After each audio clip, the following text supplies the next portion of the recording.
connection of Bailey and Sasha Banks. We have the Divas of Doom. By the way, hate that name, but anyway, moving on. Beth Phoenix and Who are the Divas of Doom? I've never heard that. yeah, so they just kind of strapped that together maybe a few weeks ago, but it's Beth Phoenix and Natalia, which I'm okay with that. They are friends. The team makes sense. You know, they're both basically they're big strong blondes. In fact, that would be a better team name, Big Strong Blondes. Why didn't they go with that one instead? So that's Divas of Doom versus the Iconics. Freaking love the Iconics. Billie Kay and Peyton Royce love the Iconics. That's one of my favorite female tag teams. And then Nia Jax and Tamina. Apparently they don't have a name, but they're just the team of Nia Jax and Tamina, which should be like the big girls, the big intimidating girls. Better. And technically it's a fatal 8. Yeah, and yeah, if you want to get real technical, that's 8 people. To me, that is just, it's hard to make that all function organically and make that work and make it appealing. I'm not a big fan of Fatal 4s. I'm not a super fan of triple threats. To me, it's just, I like a nice traditional one-on-one. If a triple threat is intriguing, it's got to be, the parts have to make sense. But when you start getting into Fatal 4, that's why one of the big rumors was like, oh, they're going to put Asuka into the match with Charlotte and Becky and Ronda, which we'll get to that later. And I'm like, I don't want that at all. Like, I don't stop putting people in those matches. Keep it where it is, you know? So, Fatal 4s, I won't expound too much on this. Right now the champions are Boston Hug Connection, Sasha and Bailey. I honestly think they'll probably retain. I don't think any of the other teams right now is in a position to be the champs.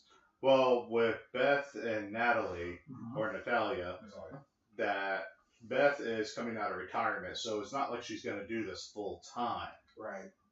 So, yeah, I would say they're the least likely to win it. I don't really think you put a belt on a Hall of Famer, a Hall of Famer that's just now coming out of retirement.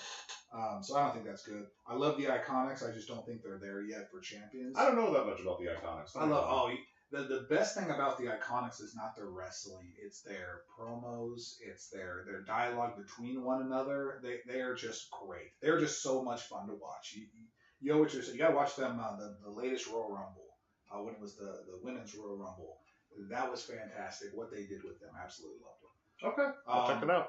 And Nia Jax and Tamina, I mean, that would be the next best one. I could see that because it'd be nice to have a heel, champion.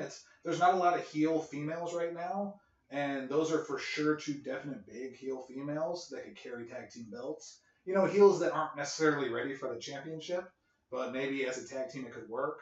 So I think Tamina's put in a lot of time. I don't think she's that great of a wrestler, but I think she's put in enough time with the company that she probably can get the nice rub and get a belt.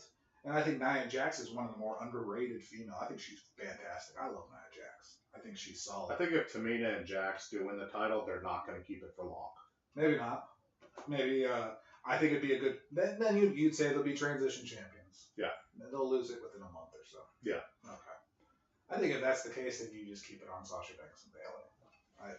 It's probably the safest pick. Have a decent match. Go for, 10, 15 minutes, but just keep it on. It's probably a decent direction to go. So that's my prediction. I honestly think Bailey and Sasha are just going to retain. If they are going to change, it'll probably be Nia Jax and Tamina. But I think Sasha and Bailey are going to retain. Okay. Fair enough? Yeah.